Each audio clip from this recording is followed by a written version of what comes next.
직장 상사를 언니, 오빠로 만드는 방법. 학교에서 배운 적 있으세요? 인생에서 진짜 필요한 건 다 술자리에서 배운 것 같아요. 당연히 그래야 한다고 생각했습니다. 순한 소주 만드니까요, 이 원료 알코올 값이 덜 들어갔습니다. 그래서 소주 가격을 낮추는가 아니면 양으로 좀 더 돌려드려야 된다고 생각했습니다. 그래서 이런 소주를 만들었습니다. 그냥 툭 쳐도 돼요. 그래도 딴 소주 양만큼 남아요. 9시 반. 중세 장인들의 무드지를 그대로 재현한 황야의 1위. 오파코 가죽 제품이 더욱 업그레이드 되었습니다. 빈티지 샤첼백과 다이어리, 노트 커버, 그리고 아이패드 커버까지 신뢰하기 힘든 가죽 제품. 이제 딴지마켓에서 검증된 상품을 은하계 최저가로 구입하세요. 자세한 설명이 불필요한 세계적 음향기기 전문업체 하만그룹의 AKG 헤드폰과 JBL의 스피커가 딴지 마켓에 입점했습니다. 블루투스 헤드폰에서 전문가용 헤드폰까지, 휴대용 스피커에서 통합형 사운드바까지 최고의 상품을 은하계 최저가로 만날 수 있는 기회. 지금 바로 딴지마켓에서 만나보세요.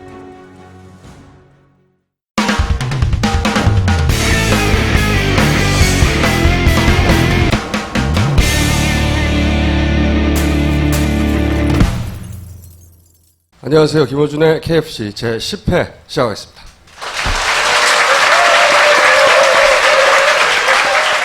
자, 오늘도 한떨기 송채 영화 기자 나오셨는데, 제가 최근에 본 댓글 중에 재밌는 게 있습니다. 송채 영화 기자 정신 차려라. 왜요? 그런 안일한 자세로는 안 된다. 화장이 옅어지고 있다. 앞으로 좀 더 진하게 하겠습니다. 네. 그리고 런던 가기 전까지 계속 나올 김보엽 기자 나오셨습니다. 안녕하세요. 그리고 오늘은 6.4 지방선거 전에 마지막 방송이에요, 저희가. 그래서 선거 한번 짚어보려고 리얼미터에 이택수 대표 나오셨습니다. 네, 반갑습니다. 우선 저희가 준비한 또 영상, 지난주 영상 보셨죠? 저희가 매주 영상 하나씩 준비하려고 하고 있어요. 데이터 마이닝을 통한 과학적인 분석, 지난주에 보셨을 텐데, 이번 주에도 오늘 다룰 주제 중에 가장 인상적인 장면 하나 골라서 영상으로 만들었습니다. 보십시오.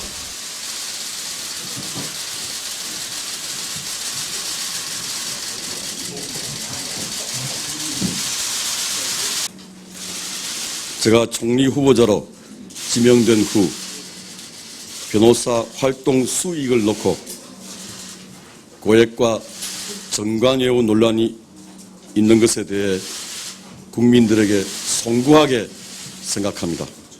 개인적으로 생각해도 소득이 너무 많다는 생각에 이미 제가 번 돈의 3분의 1가량을 기부했습니다. 사회에서 받은 혜택과 사랑은 사회에 돌려준다는 차원이었습니다. 그것이 평소 저희 소신이기도 합니다.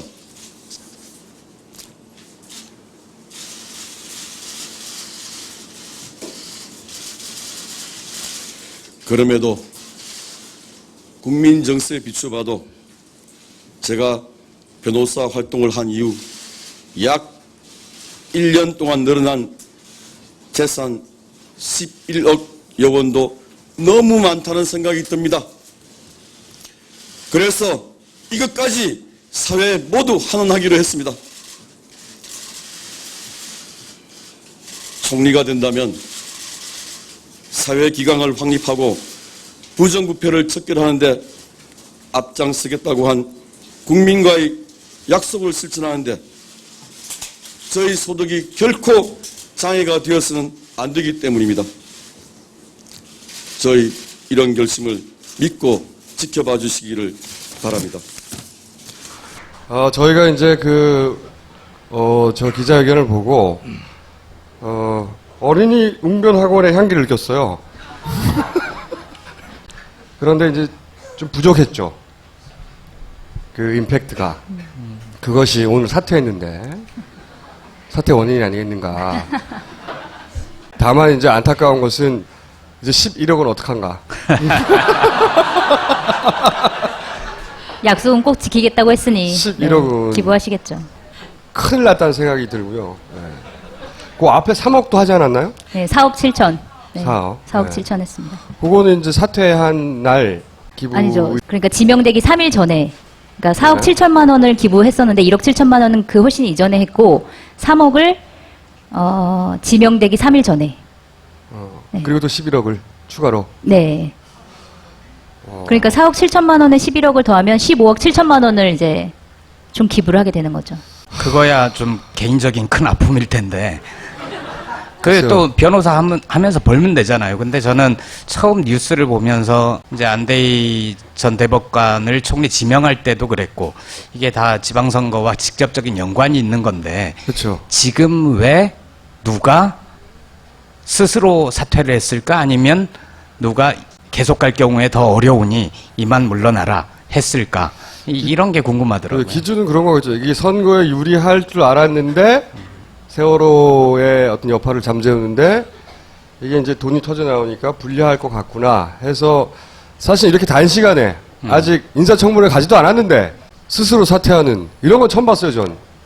6일 만이죠. 네. 그만큼 지방선거에 대단히 민감하게 반응한다. 방지인 거고 이분이 그만큼의 전관 외유를 이제 못 누릴 것 같은데 전관 외유는 보이지 않는 아마도 있을 거로 예상되는 영향력에다가 배팅을 하는 건데 그 배팅이 맞았죠. 총리로 올라왔으니까. 근데 이제 나가리가 됐잖아요. 그럼 저는 전과 같은 정도의 후광 효과를 못 누릴 것이다. 아니, 저는 다르게 생각하는 게 정관예우라는 게 총리 때문에 되는 게 아니라 대법관 출신이라는 것 때문에 되는 거잖아요. 물론 그렇긴 한데 지금 네. 액수가 여느 대법관하고는 차이가 있잖아요, 좀. 훨씬 그러니까 작죠. 그래요? 네, 이거보다 훨씬 더 작다고. 많이 합니다. 벌어요? 네. 실제로는 착한 사람이네. 하루에 1,000만 원밖에 안 이것보다 버는 더 착한 많이 거야? 번다 그래요. 실제로 뭐 100억 단위도 번다고 그렇게 얘기를 하는데 그래서 대법관 해야 되겠는데? 아니 근데 그렇지. 문제는 그렇게 버는 사람들은 네. 공직에 나갈 생각을 아예 하지 않죠. 그렇죠. 네. 근데 그렇게 이분도 제가 보기에는 이제 이쪽은 접고 돈 버는 걸로 나섰다가 갑자기 연락이 온 거고. 저는 그것도 아닌 것 같은 게 뭐냐면 5개월에 16억이라는 그 돈 자체가 다른 사람은 100억대로 받기 때문에 이거 적다고 생각했을 수도 있을 것 같아요. 나는 그나마 적게 받았으니까 괜찮겠지 했는데 국민 정서상 보면 그것도 굉장히 많은 거죠. 5개월에 16억이면. 그걸 통과하지 못한 게 아닐까라는. 커트라인이 좀 많이 낮아진 거죠. 예전에는 공직자가 되려면 무지 높은 도덕성과 청렴 뭐 이런 게 강조가 됐었는데 이명박 정부 때부터 슬슬 그렇죠. 낮아졌잖아요. 그렇죠. 그래서 이 정도면 이 커트라인을 넘어가는데 별 문제가 없겠다라고 스스로 판단을 했을 수도 있고. 스스로 이전에 이제 청와대에서 판단을 했겠죠. 네, 그리고 안대희 대법관 같은 경우에 총리직을 수락을 하면서 아마 김영삼 정부 시절에 이회창 총리 같은 역할을 자신이 할 수도 있겠다. 근데 이제 대립각 좀 세우고 네. 어느 시점에 정치인으로 나오고 그렇죠. 그 모양새 좋게 기부도 하고 그러려고 했던 거다. 이거 다 그렇지 줬댔네, 않았나라는 근데? 추측입니다. 네? 아니 다 줬대 버렸어 어떻게 이거? 그렇죠. 방송 부적합 용어 좀 사용하지 마세요. 아니 이거를 달리 표현할 단어가 있나요? 매우 안 됐다. 이거 아니잖아. 근데 하여튼 이것도 제가 보기에는 선거 때문이다. 이렇게 다급하게 총리를 교체하는 것도 그리고 이렇게 또 다급하게 다시 총리 후보를 날려버리는 것도 그만큼 선거가 다가왔다는 얘기인데 해서 이제 저희가 지방선거 지역별로 한번 쭉 총종리 간단 훑어보기를 하려고 합니다. 자, 그래서 이택수 대표가 무려 PT 자료를 준비했어요. 근데 잠깐 이거 하기 전에 궁금한 거 여쭤봐도 되나요? 네. 이번 사태가 안대희 전 대법관이 후보직으로 사퇴를 하면서 이게 지방선거에 어떤 영향을 미칠까요? 사실 이번 주에 그 대통령 지지율이 사실 반등을 하고 있었어요. 그래서 지난주부터 이제 반등 기미가 보였고 이번 주에 반등을 해서 어제 이제 저희 리얼미터 조사 결과 뭐 잘 믿으시진 않지만 대통령 지지율이 자학을 하고 그래. 어제 50%대 이제 초중반으로 올라가고 있었습니다. 근데 이분 때문에 뭐 이제 올라가던 반등하던 지지율이 2, 3일 정도는 다시 좀 주춤해지거나 하락할 가능성이 있거든요. 말씀하신 대로 선거에 이제 도움이 안 될 것 같으니까 미리 차단하는 거구나. 차단한 이제 결과라고 보여지고요. 박근혜 대통령이 사실 이제 새누리당 지지율을 견인한 분이었었는데 세월호 참사 때문에 견인하지 못하고 지금 누군가 구세주가 필요했던 상황이었었고 그런 차원에서 이제 안대희 전 대법관을 선택했던 건데 지금 오히려 이분 때문에 지지율이 이제 더 떨어지게 생겼으니까 결단을 내린 것 같습니다. 한 향후 2, 3일간은 새로운 이제 총리 지명하는 과정에서 좀 더 떨어질 가능성이 있고요. 지금 마땅한 대안이 없다라는 점이죠. 지금 뭐 황우여 대표 얘기 또 나오고 또 관리형으로 오세훈, 뭐 김문수 등등 얘기가 나오는데 이미 오세훈 좋네요. 친구 나왔네. 오세훈 한 표. 예, 저는 오세훈 전 시장을 적극 지지하는 바입니다. 근데 그렇게 이제 말씀을 들어보면 네. 잘 이해가 안 가는 게 안대희 전 대법관을 사퇴시킨 게 안 좋은 카드일 수 있는 거잖아요. 그래서 결과적으로 지지율이 또 안 좋아질 오르고 수도 있죠. 지지율이 오르고 있었고 뭐 그렇다면은 계속 가도 되는 거 근데 아니에요? 안대희 그 후보를 둘러싼 이런 자범들이 계속 나오면 그리고 이제 야당이 그걸 노리고 계속 뭘 던져댈 거 아닙니까? 근데 그게 다음 주에 나오면 더 이상 커버할 수가 없으니 이번 주 미리 차단한 게 아닌가.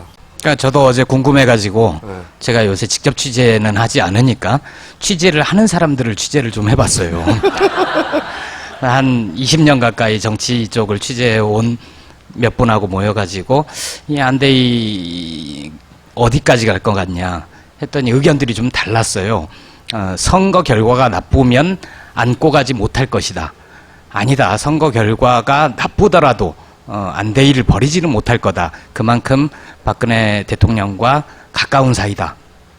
이런 얘기가 있었는데 선거 전에 바로 오늘 사퇴시키는 걸 보고 저는 오후에 그런 생각이 좀 들더라고요. 지금 여론조사에서 나오지 않는 뭔가 그 우세했던 지역이 뒤집혔다거나 큰 위기감을 느낀 거 아닌가 그런 생각이 들었어요.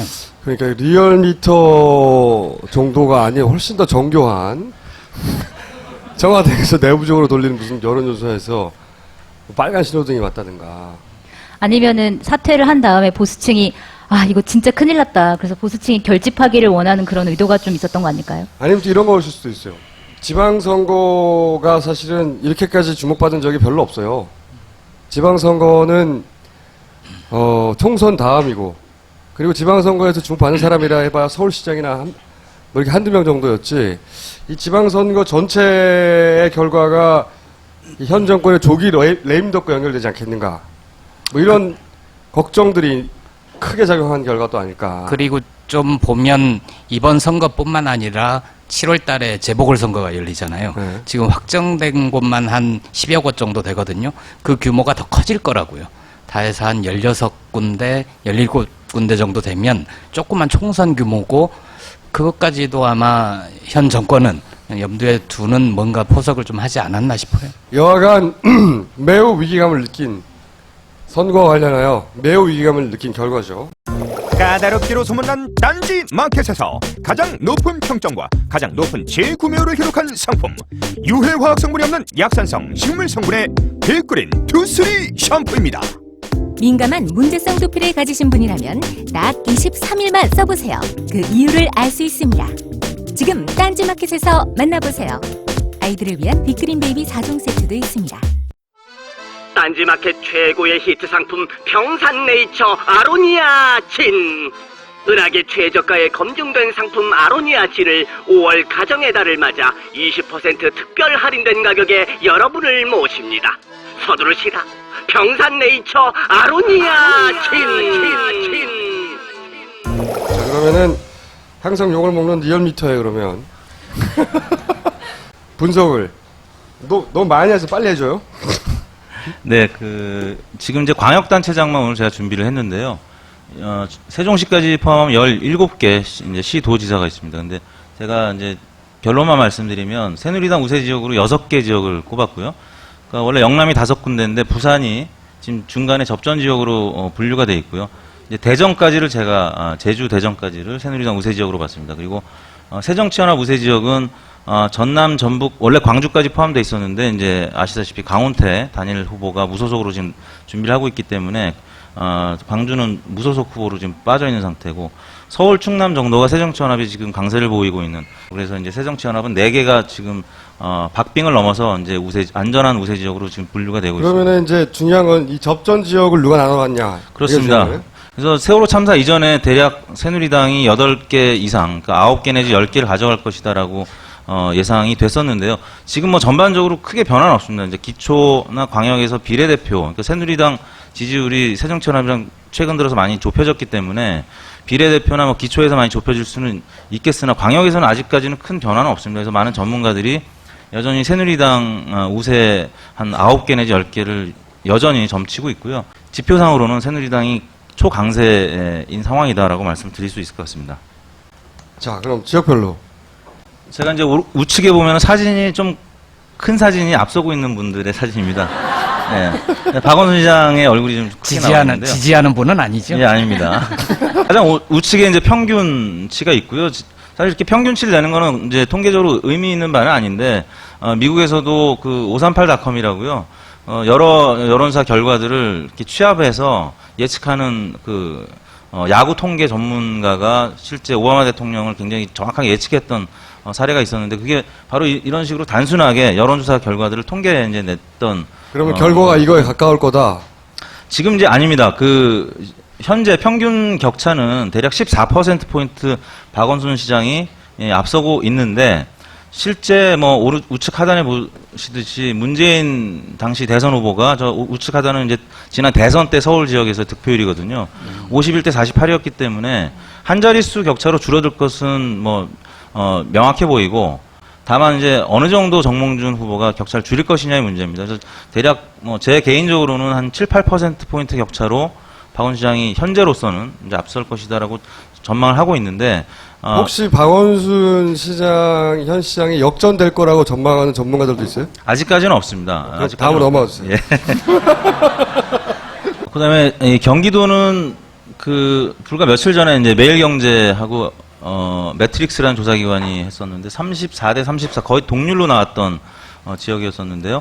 오늘 아침에 중앙일보 이제 조간에서 발표된 결과에 따르면 또 남경필 후보가 상당히 많이 앞서 있는 결과가 나왔습니다. 그래서 대략 평균치를 보면 한 4.5%포인트 남경필 후보가 최근 일주일 사이의 조사에서 앞서고 있는 것으로 나왔는데, 많은 전문가들이 여전히 경기도는 좀 보수적인 지역이고 역대 선거에서 대부분 새누리당이 이겼던 지역이기 때문에 지난번 그 대선 때처럼 1, 2% 차이로 새누리당이 우세하지 않을까라는 게 여전히 여전한 전망이고요. 경기가 제일 재밌는데요. 네. 사실 김진표 후보가 당선될 가능성도 여전히 3분의 1가량은 있다고 봅니다. 그래서 3분의 1이요? 예, 누가 당선될지는 전문가들도 사실 지금 예측하기는 어려운 상황이고요. 남경필 후보가 박근혜 대통령이랑 매치가 잘 안 되다. 사실은 박근혜 대통령의 비판적인 메시지를 되게 계속 던져왔던 인물이잖아요. 근데 그게 그러면 과연 이번 선거에서 남경필 후보한테 유리하게 작용할지 아니면 불리하게 작용할지. 얼마 전에 뭐 박근혜 대통령을 제가 지키겠다 해가지고 또 논란이 되기도 했었는데, 그 이미지가 어떻게 작용을 할까요? 전략적으로 감각이 있는 분이라고 생각합니다. 왜냐하면 박근혜 대통령이 지금 지지율이 굉장히 많이 빠졌고, 박근혜 대통령을 지키고자 하는 50, 60대 유권자들을 겨냥한 어떤 포석이었다고 보고요. 여전히 그런 차원에서는 보수적인 성향이 많이 있는 특히 이제 북부 지역으로 그런 차원에서는 남경필 후보가 앞서 있다라고 봐야 될 것 같고요. 사실 언더독 효과가 있습니다. 분명히 지는 쪽에 지지층이 결집하는 효과가 선거에서 최근 들어서 많이 나타나고 있기 때문에 김진표 후보로 이 지지층 결집할 가능성도 충분히 있거든요. 그래서 지금 며칠 전에 발표됐던 매일경제 저 결과대로 보는 것이 현재로서는 맞다고 판단이 듭니다. 네, 그다음에 인천인데요. 사실 송영길 시장이 가장 새누리당 경선 과정에서 견제했던 후보가 이제 유정복 후보였었는데, 세월호 참사 때문에 가장 또 큰 타격을 입은 분이 또 유정복 전 안전행정부 장관이고요. 세월호 참사 이후에는 한 번도 역전된 사례가 없었기 때문에 지금 송영길 시장이 뭐 평균치 한 8%포인트 앞서고 있습니다. 그래서 이 지역은 현재는 조심스럽게 송영길 시장의 우세 지역으로 지금 분류가 되고 있습니다. 그 다음에 부산은 뭐 오늘 중앙일보 조간에서는 많이 서병수 후보가 앞서는 것으로 나타났었는데, 최근 들어서는 오거돈 후보가 앞서는 결과들이 많이 쏟아져 나왔었죠. 근데 대표적으로 감춰진 표심이 부산에 새누리당 표심이 좀 있는 것으로 전문가들은 예측을 하고 있습니다. 일주일 전 말고 이전 거를 보면은 오거돈 후보가 사실은 그러니까 새정치연합 김영춘 후보랑 단일화를 했잖아요. 단일화 했을 경우에를 가정하고 지지율 조사를 해보면 굉장히 월등히 높은 걸로 나왔었거든요. 근데 단일화를 한 이후에 오히려 지지율이 그렇게 높게 올라가는 것 같지가 않아요. 그 이유는 왜 그런 거죠? 단일화를 했는데도. 이게 이제 여론조사 과정에서 질문의 Q 효과라고 하는데요. 그러니까 단일화라는 설명을 하면 자연스럽게 컨벤션 효과가 여론조사에 이제 작용을 하게 돼 있습니다. 그래서 그런 과정에 당연히 빠지면 올라가겠거니 하는 기대심이. 네, 그렇습니다. 그래서 뭐 지난번 민주당하고 새정치연합이 통합할 때도 마찬가지였었고 실제 한 뭐 며칠 좀 정도 지나고 나면 그런 효과가 좀 사라지죠. 그래서 지금 오거돈 후보는 대략 그 지지율이 뭐 35%에서 40%대. 그러니까 저게 이제 맥시멈이라고 이제 많은 전문가들은 예상을 하고 있습니다. 이제 우측 하단에 보시면 문재인 후보가 지난 대선 때 39.87% 40%가량을 득표를 했기 때문에 뭐 대략 40%대 득표는 가능하겠으나 한 자릿수 이내로 격차를 줄이는 수준에서 서병수 후보한테 좀 석패하지 않을까 이런 전망이 아직은 우세한데요. 여전히 여기도 뚜껑을 열어봐야 하는 뭐 그런 지역이긴 합니다. 자, 그다음에 이제 저는 여기가 재밌어요. 개인적으로. 강원도 지역인데요. 강원도가 최문순 지사가 당선될 거라고 의심하는 분들이, 그러니까 떨어질 거라고 의심하는 분들은 거의 없었습니다. 불과 이제 한 달 전까지만 해도. 근데 세월호 참사 이후에 오히려 이 지역은 접전적으로. 이유가 뭐예요? 이유가? 그러니까 최영집 후보가 굉장히 그 관리를, 지역구 관리나 뭐 네트워크 관리를 굉장히 잘한다고 소문이 났고요. 실제 캠페인도 많은 그 선수들이 붙었다. 뭐 그런 얘기들을 들었습니다. 그리고 최영집 후보가 그 뭐 영동 영서로 나누면 또 영동 후보고 뭐 그런 인적 구성에 따른 영동이 좀 더 보수적이고 표박가리를 그렇죠. 잘 하고 근데 있다라는 사실 거죠. 그 강원도 9개 지역구 보면 국회의원 9명이 다 새누리당이잖아요. 그렇습니다. 이제 조직도 훨씬 그런 차원에서 국회의원들이 다 새누리당 소속이고 지난 대선 때 저 우측 하단에 이제 그림 보시듯이 60%가 넘게 박근혜 후보가 득표했던, 그리고 정당 지지율도 새누리당 지지율이 여전히 여기는 굉장히 높습니다. 그러니까 최문순 지사의 개인적인 어떤 지명도나 인기도가 이 조직적인 노력에 의해 잠식당하고 있는 이런 형국인가요, 그럼? 그렇죠. 뭐 정당 지지율, 뭐 대통령 지지율 여러 가지 그래프상으로만 보면 지금 뭐 역전될 수 있는 이제 그래프로 분류가 되고 있기 때문에 많은 전문가들이 최영집 후보의 당선 가능성도 50% 지금 이상으로. 하나 하는 말. 자, 하나 말한 말 다음. 여기는 네. 어떻게 봐요, 여기? 여기는 아시는 뭐 관심 있으신 분은 대부분 아시겠지만 안철수 대표와 김한길 대표가 꽂은 사람이거든요. 사실은 이게 이제 안철수 대표에 대한 어떤 신임 투표이기도 해요. 이제 광주 지역에서 좌측에 있는 YTN 조사 결과가 그 단일화 아마 직전에 조사된 걸 거고요. 이제 중앙일보 조사 결과는 좀 걸쳐 있는 건데 아까 이제 송채 기자님이 말씀하셨던 것처럼 좌측에는 단일화를 전제로 한 뭐 이런 가상 대결이기 때문에 오히려 좀 더 높습니다. 그러다가 이제 한 2, 3일 지나니까 조금 더 격차가 줄어들었는데요. 실제 격차는 굉장히 줄어든 채로 나타날 가능성이 있습니다. 그래서 안철수 대표나 뭐 당 지도부가 총력전을 할 것이기 때문에, 왜냐하면 안철수 대표의 거취와도 지금 관련이 있는 그런. 이 결과는 이제 그 당 새정치연합의 지형과 관련되어 있는 거죠. 여기서 만약에 강훈태 무소속 후보 당 대표 두 사람이 합심하여 한 사람을 꽂았는데 이 양반이 이겨버리면 당내 지형에 큰 변화가 생기겠죠. 그러니까 사실은 안철수 대표가 유일하게 꽂은 사람이잖아요. 안철수 사람이. 눈에 드러나게 유일하게 꽂은 네, 사람인데. 유일하게 꽂은 사람인데 그러면 뭐 대표직을 물러날 정도가 되는 건가요? 그 정도 강도가? 누가 물러나라고 할 수는 없어도 최소한 말발을 안 먹히는 거지 이제. 정치인의 말발이라는 건 결국은 당선시키는 힘이거든요. 박근혜 대표가 여기까지 온 게 그거 선거만 뛰면 다 이긴다고 사실인지 모르겠으나. 광주 유권자들이 무척 어려워할 것 같아요. 그러니까요. 여러 가지 의미에서. 지금 이제 보시면 부동층이 35%가량, 3분의 1가량이 아직 못 정하고 있습니다. 전략적으로 광주 시민들이 어떤 판단을 할지는 좀 더 지켜봐야 되겠는데요. 안철수에게 더 힘을 실어주는 게 맞냐, 아니면 이 정도에서 거두는 게 맞냐, 이런 판단도 그 안에 포함되죠. 그 판단이 더 앞서서 아마 고민이 될 겁니다. 네, 다음은 이제 또 충북 지역인데요. 이 지역도 전문가들이 굉장히 예측이 어려워하는, 예측이 어려운 지역인데요. 전문가들이 맞출 수 있는 것은 우리도 다 맞출 수 있는 곳인데 보니까. 지금 이제 마지막으로 발표된 오늘 기준에서 마지막으로 발표된 중앙일보 조사에서는 윤진식 후보가 앞서는 것으로 오차 범위 내에서 그러니까 이시종 후보가 계속 오차범위 내로 쫓기고 이제 있었던 지역이었다가 최근 들어 좀 벌어지나 했더니 다시 임진식 후보가 지금 앞서는 결과가 나왔는데요. 아마 내일자, 그러니까 오늘이 마지막 조사하는 날이기 때문에 내일 조간에 또 조사 결과들이 한 여러 곳 발표가 될 텐데 대략 접전으로 나타날 것 같습니다. 그래서 이 지역도 예측이 굉장히 어려운데 이 지역은 그 유경수 여사의 고향이 있는 옥천이 있는 이제 충북 지역이기 때문에 정당 지지율도 그렇고 박근혜 대통령의 득표율도 그렇고 굉장히 높은 지역입니다. 그래서 충남 충북 다 정당이나 이제 대통령 지지율이 높아서 굉장히 후보로서는 어려운데 이시종 후보 입장에서는 지금 이제 세 번째 도전이죠. 그래서 그 지방 정부에 대한 평가적인 성격도 있기 때문에 굉장히 좀 어려운 싸움을 하고 있습니다. 다음은 이제 안희정 지사인데요. 충남은 뭐 한 번도 지금 역전된 결과가 없었기 때문에 안희정 지사는 그 충청에서 이제 차기 주자로 이제 키워주려고 하는 뭐 그런 유권자들이 많습니다. 그래서 새누리당 지지층조차도 안희정 지사를 지지하는 결과들이 한 두세 달 전까지만 해도 많이 있었거든요. 이제 자, 그럼 넘어가 주세요. 네. 바쁘니까. 네. 잘생겨서 싫어요? 그다음에 대전이 상당히 지금 좁혀지고 있는 분위기입니다. 그래프 보시면 한 20%포인트 앞서 있다가 최근 들어서는 이제 한 자릿수로 지금 격차가 좁혀지고 있는데 박성현 시장 다 아시겠지만 대전은 요의 주인공이죠. 그래서 시장 하시다가 그만두고 국회의원 하다가 다시 이제 도전하게 되는 그런 상황이라서 고정표가 있습니다. 그래서 고정표가 있는데 지난번 대선 때 가장 접전이었던 지역이 바로 대전입니다. 49.95 대 49.70 거의 뭐 동률로 나왔던 지역이기 때문에 이 지역도 상당히 권선택 후보가 따라 붙지 않을까. 역전도 사실 가능한 지역이기 때문에 아까 제가 접전 지역으로 분류를 했었습니다. 그 다음에 세종시인데요. 유한식 시장과 이춘희 후보.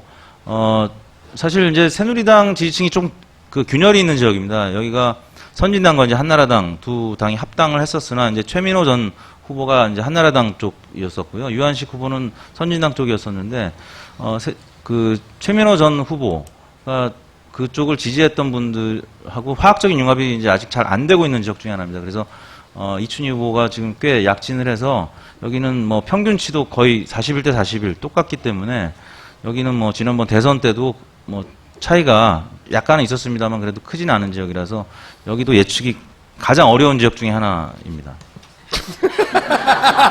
죄송합니다. 나머지는 뭐, 예, 다 그 호남, 영남권이기 때문에 그건 다른 예, 한번 예, 거고, 그냥 네. 넘어가겠습니다. 쭉 넘어가고. 그리고 대구의 경우에는 김부겸 후보가 많이 지금 따라잡고 있는데 그래도 워낙 지난번 대선 투표율을 보시듯이 80대 뭐 거의 20 뭐 상대가 안 되는 게임을 했었던 지역이라서 어느 정도 격차를 줄여가느냐의 관전 포인트가 있는 지역이기 때문에 여기도 넘어가도록 하겠습니다. 자, 네, 경상북도도 마찬가지고요. 울산 마찬가지고. 제주도는 원희룡 전 의원이 안희정 이제 지사처럼 제주도에서는 한번 키워보자 이런 그 야권 지지층에서도 지지를 많이 받고 있는 그래서 정당 지지율보다 높은 지지를 받고 있는 지역 중에 하나입니다. 자, 그러면 전체적으로 본인 전망하기에는 몇 대 몇으로 갈릴 거라고 보십니까? 여전히 저는 9대 8로 여야로 따진다면 9대 8로 새누리당이 우세하다고 보고요.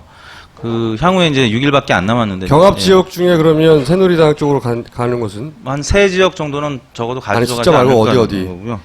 저는 이제 그 왜 친구라면서 표시하셨잖아요. 주황색으로 쪄요? 표시하셨잖아요. 망하는 꼴을 보고 싶어요.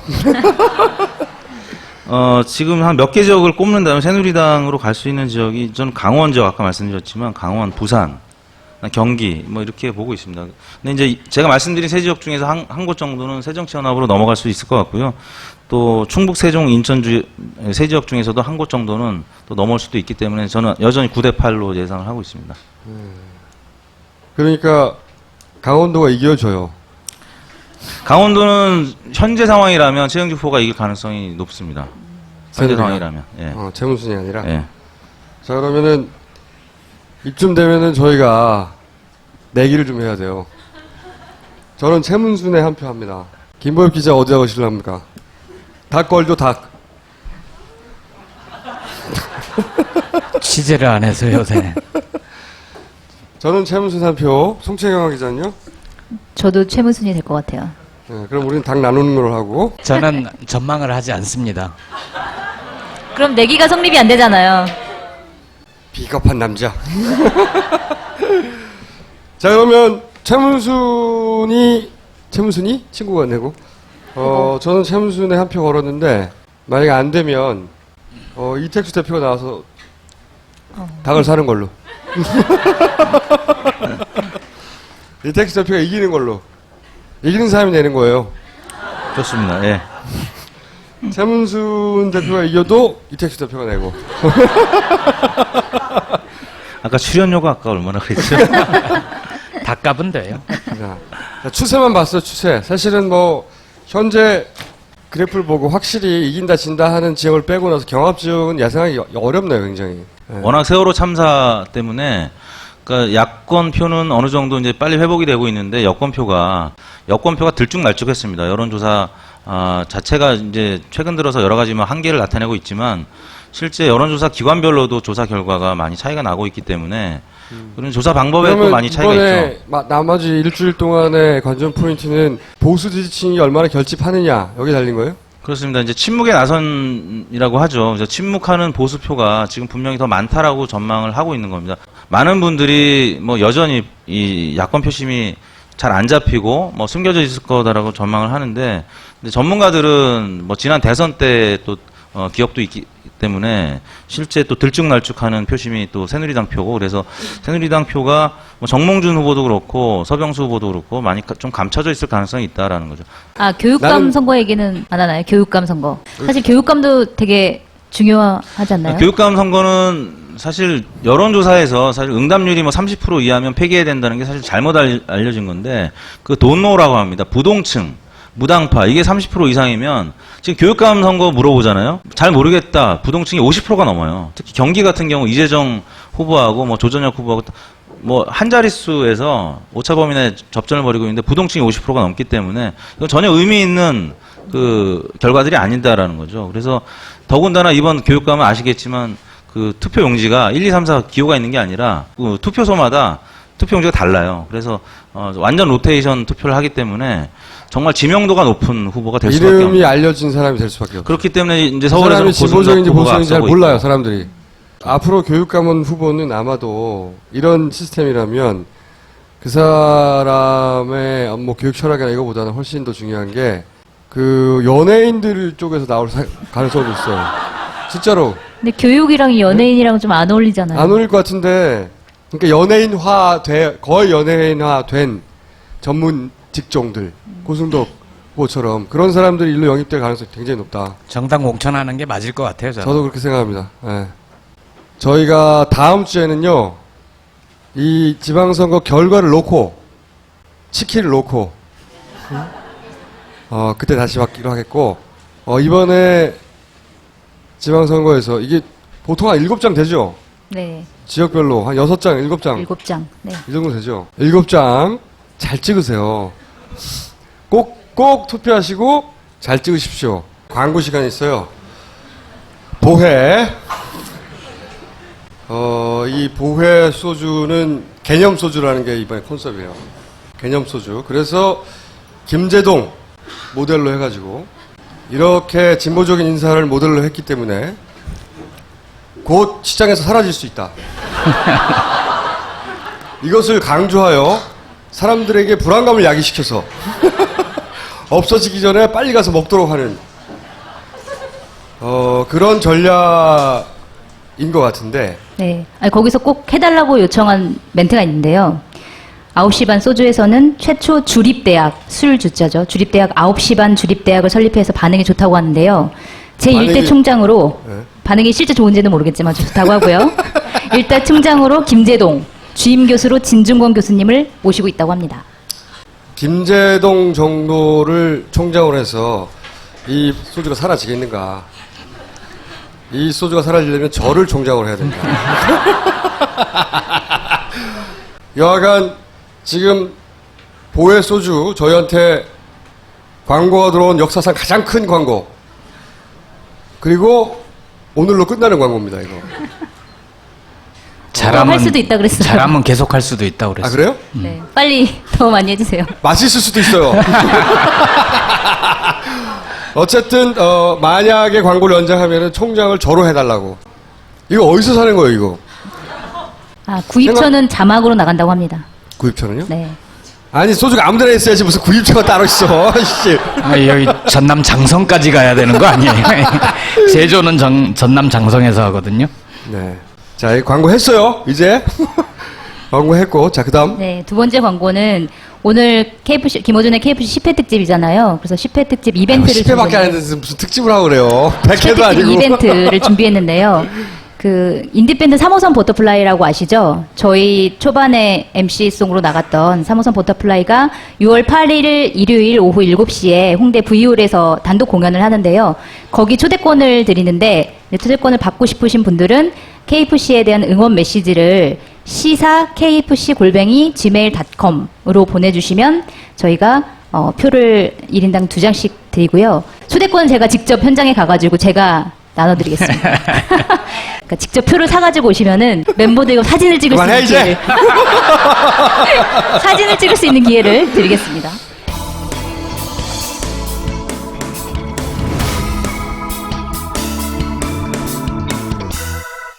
저희가 예고했듯이 두 번째 이 세월호 사건의 레이어는 세 가지가 있다.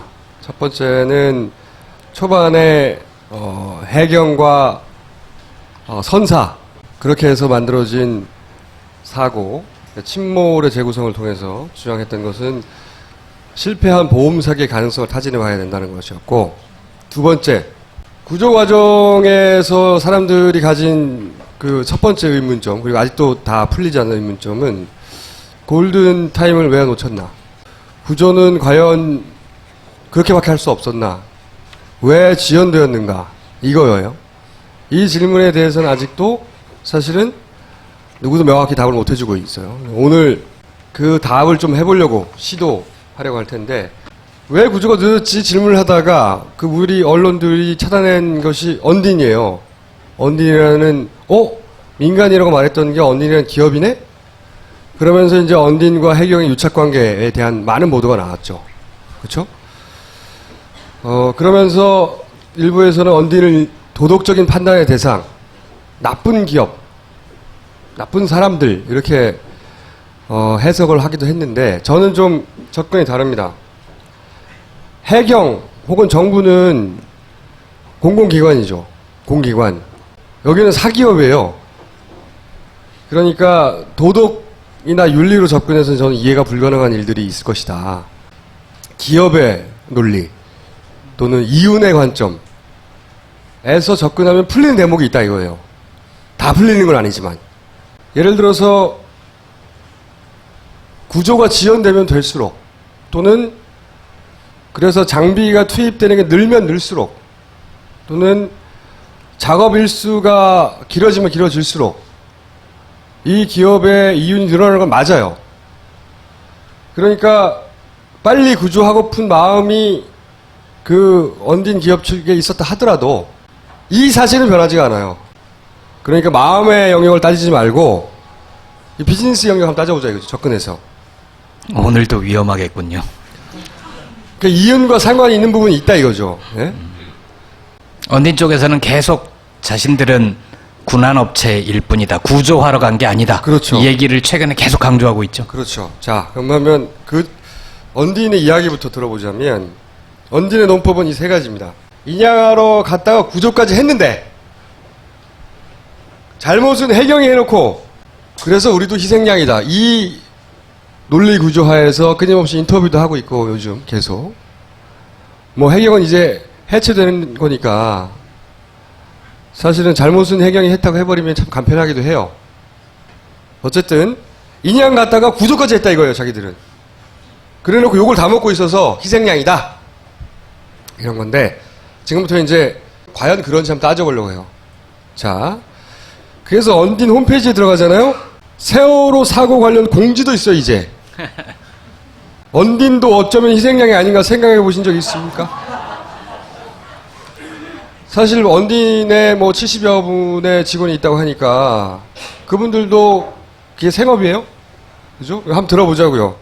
주요한 변 중에 자기들은 매출 88%가 해외에서 난다 이거예요.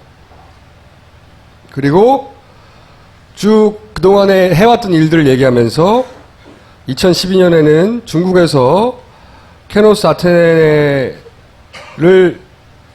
980만 달러에 거기 실려있던 황산이나 남아있던 기름을 회수하는 업무를 완료했고, 또 오만 환경기후청에서 발주한 약 1000만 달러라고 했는데 뒤에 보면 1200만 달러라고 구체적으로 액수가 나와 있는데, 거기도 역시 침몰선 네사 R3의 케미컬 이적 작업을 완료했다.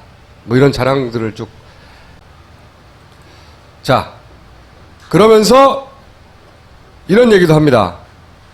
언디네 모 이사는 나라에서 밥을 주냐 배를 주냐 그러면서 똑같은 논리 반복돼요. 나라에서 밥을 주냐, 밥. 기업한테 굉장히 중요한 거죠. 그래서 언니네 밥은 어디서 나왔냐 따져보기 시작했어요, 제가. 첫 번째, 언디는 지분 구조가 이렇습니다. 이건 공개된 거니까 64%가 있고요. 그리고 밑에는 개인이고, 아래쪽에 보면 약 30%가 이렇게 투자조합에서 들어갔어요. 이 투자조합을 좀 더 자세히 보면 KOFC라고 되어 있는데, 이거는 한국정책금융공사입니다. 주주가 기획재정부예요. 그리고 국토해양부, 당신은 국토해양부였죠. 국토해양부 지주분도 9%나 있어요. 국가기관인 거죠. 그리고 EN 특허 기술 사업 투자와 조합, 굉장히 긴데 이건 특허층에서 펀드 만든 거예요. 공공기관, 국가기관이죠. 국가기관에서 일단 30% 투자를 했어요. 밥을 국가기관에 초기에 줬죠.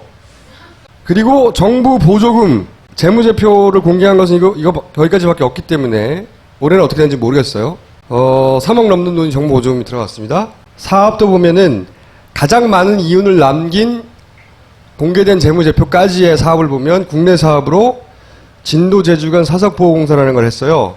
이걸로 50억 공사를 해서 12억 정도 남겼는데, 이게 가장 크게 남긴, 마진을 크게 남긴 사업이라서 제가 뽑아봤어요. 근데 이게 처음에 뭔지 몰랐어요. 이게 뭐 한 거지? 보니까 진도 제주간 직류 연계 케이블 락범 프로젝트, 굉장히 어렵게 설명되어 있는데, 이게 뭐지? HVDC는 직류, 초고압 직류 케이블이에요. 해저에 심는, 이거 한전에서 한 건데, 찾아보니 한전에서 LS 전선에다가 준 겁니다. 이 관급 공사예요. 나라에서 계속 밥을 주고 있죠. 그리고 지급 보증대주입니다. 기술 보증기금이나 한국무역공사나 성남시청에서 처음에 공개했던 거는 지급 보증을 해줬다고 그랬는데, 나중에는 이자만 내주는 걸로 좀 바꿨어요. 요즘 한참 이 재무제표 공개했던 걸 막 고치고 있어요. 지금 한참 고치고 있는데, 여하간 그래서 돈을 40억 가까이 역시 공공기관에서 지급 보증을 해주고 있어요. 그러니까 투자를 해줬죠? 보증금을 줬죠? 관급공사 줬죠? 지급 보증까지 해줬죠? 나라에서 밥을 준 거예요. 그래서 이제 이번에는 공사를 좀 세부적으로 들여다보기로 했어요. 진도 제주 사석보호공사 락범 프로젝트, 이게 뭐냐? 처음에는 도대체 모르는 해양 건설 부분이니까 자료를 막 찾아봤더니, 이 공사를 한전에서 발주해서 LS 전선이 원천업자입니다. 처음에 받은. 거기에 자료를 찾아보니까 내용이 뭐냐면, 해저에 케이블을 깔 거 아니에요. 거기다 돌을 이렇게, 케이블이 물에 흔들지 말라고 돌 까는 거예요. 내용은 간단한 사업입니다. 굉장히 어려운 대단한 사업인 줄 알았더니 이 케이블이 조리에 흔들리지 말라고 돌로 덮어주는 공사, 이거를 받아서 50억짜리를 하고 12억을 남겼어요. 그 해에 총 이익이 8억인가 됐는데, 이익이 없었으면 마이너스였던 거지. 가장 큰 이문을 남긴 사업이었는데, 좀 더 자세히 봤더니 발주처가 어디서 받았지? 직접 그랬더니, 왜냐면 이렇게 큰 공사는 LS 전선에서 바로 줄 수도 있지만 재하청 줄 수 있는 경우, 하는 경우가 많거든요. 그래서 이제 발주처가 어딘가 봤더니 덕만해운이라고 돼 있어요. 덕만해운. 여기서부터 제가 좀 이상했습니다. 왜 이상했냐면, 제가 공부를 요즘 하다 보니까 해양 관련 기업들 이름 대부분 외웠어요, 이제. 보니까 제일 큰 데가 KT 서브마린이라고, 이쪽 분야에서는. 우린 평생 못 들어봤잖아요. 사실 이 공사 자체도 케이블을 만드는 거는 LS전선이 가져가고, 이렇게 케이블을 물속에 연결하는 거는 턴키로 거기가 가져갔어요. 그래서 저는 LS전선에 직접 받거나 KT 서브마린 이런 데서 받았겠거니 했는데, 재무제표를 찾아보니 덕만해운, 처음 들어봤어! 덕만해운! 그래서 생각한 게, 아까 말씀드렸듯이 이렇게 돼서 저는 한전, LS전신, KT 서브마린, 덕만해운, 언딘 이렇게 됐나? 생각을 했어요. 계약 구조가. 덕만해운이 등장해서 더 쳐다봤어. 덕만해운? 막 검색을 했는데 안 나와. 유일한 검색이 어디냐면은 교차로 그것도 2011년 교차로 데이터베이스에서 딱 한 번 나옵니다. 진도에 있는 걸로. 생각해보자고요. 2013년 180억, 그 앞에 150억, 뭐 이런 식으로 100억대 이상을 언딘이 하고 있었어요.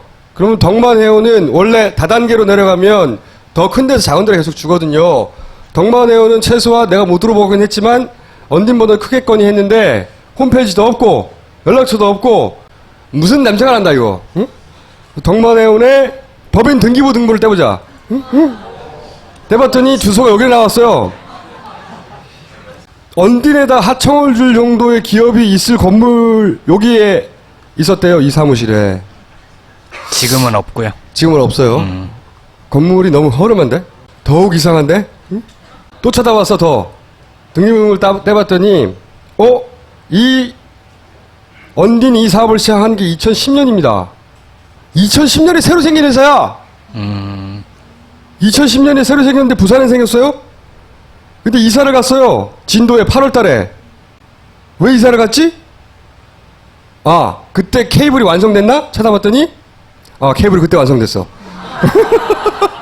케이블이 6월 달에 완성된 거예요. 그래서 케이블이 있어야 심지. 그럼 케이블이 완성되고 글로 옮기고 난 다음에 이 회사가 진도로 옮겼네?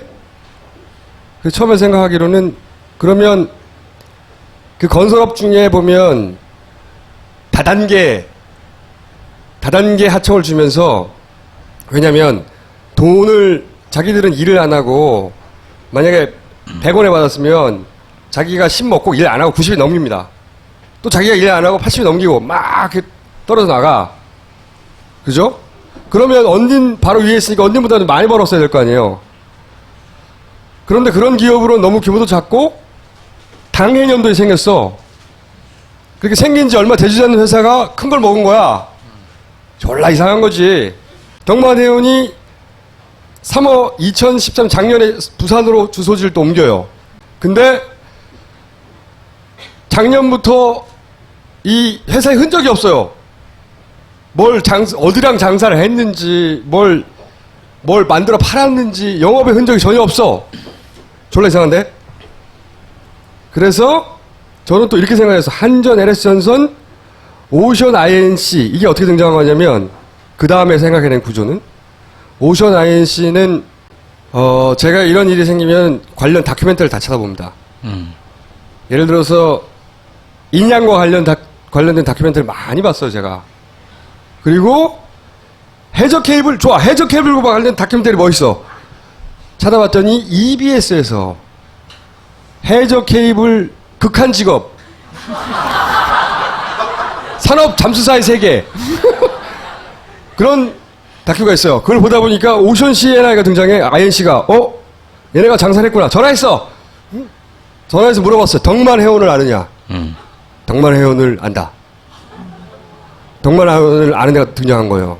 그러면서 얘기를 쭉 하다 보니까 그때 세키 카이지라고 하는 일본 회사의 한국 지사가 돌을 까는 작업을 했대요. 그래? 그러면 이렇게 된 건가? LS전선, 오션, INC, 덕만해운, 세키카이지, 한국지사? 세키카이지를 찾았어. 일본에 전화했습니다. 응? 덕만해운은 안 돼. 그리고 자기들이 언딘가 같이 작업을 했대. 그럼 여기 어딘가에 껴있나? 세키카이지는 존재하는 회사예요. 일본 회사고요. 일본 회사로. 크진 않으나 이렇게 돌을 바닷속에 까는 작업을 하는 오래된 조그만 회사예요. 그래서 실제 작업도 했고, 그런데 저희가 더 찾아왔습니다. 여러 가지 루트로. 덕만해운이 돈을 얼마나 벌었고, 도대체 덕만해운에 돈이 들어와서 누구랑 계약을 한 것이며, 덕만해운과 했다고 하니까 저의 결론은 이겁니다. 이 덕만해운은 정체가 없어요. 지금은 사업자 등록이 돼 있는데 아직도 사실상 작년부터 아무런 영업이 없어요. 그리고 열심히 여러 각도로 따져봤더니 이 덕만해운을 중심으로 비자금이 흘렀습니다. 제가 여기까지 말씀드릴 수 있어요. 덕만이 언딘의 페이퍼 컴퍼니일 가능성이 있다. 그런가요? 언딘이 만든 페이퍼 컴퍼니인지 단정할 수는 없죠. 그러나 덕만으로 비자금이 흘러간 건 분명해요. 왜냐하면 그 구조상 도저히 이해할 수 없는 자금의 흐름이 나옵니다. 이런 구조, 순환 구조가 나올 때 흔히 비자금을 조성할 때 이렇게 하거든요. 제가 수사기관이 아니기 때문에 더 이상은 몰라요. 모르는데 자신 있게 말씀드릴 수 있는 건 덕만해운은 유령 회사입니다. 페이퍼 컴퍼니고, 그리고 이 루트를 통하여 누군가의 비자금이 흘렀어요. 여기 조사해 보세요. 그리고 중국에 있는 케노스 아테네 케미컬 이족 프로젝트, 거기에 이제 배가 광저우 연안에서 중국에서 침몰을 해요. 근데 그게 화학선이었어요. 근데 그 안에 그 화학물이 남아 있었던 거예요. 그래서 그거를 언딘이 가가지고 뽑아냅니다. 그리고 그걸로 980억을 벌었다라고 이제 자랑하는 프로젝트 중에 하나예요. 이 침몰은 분명히 있었어요. 이거는 당시 중국의 CCTV에서 보도한 겁니다.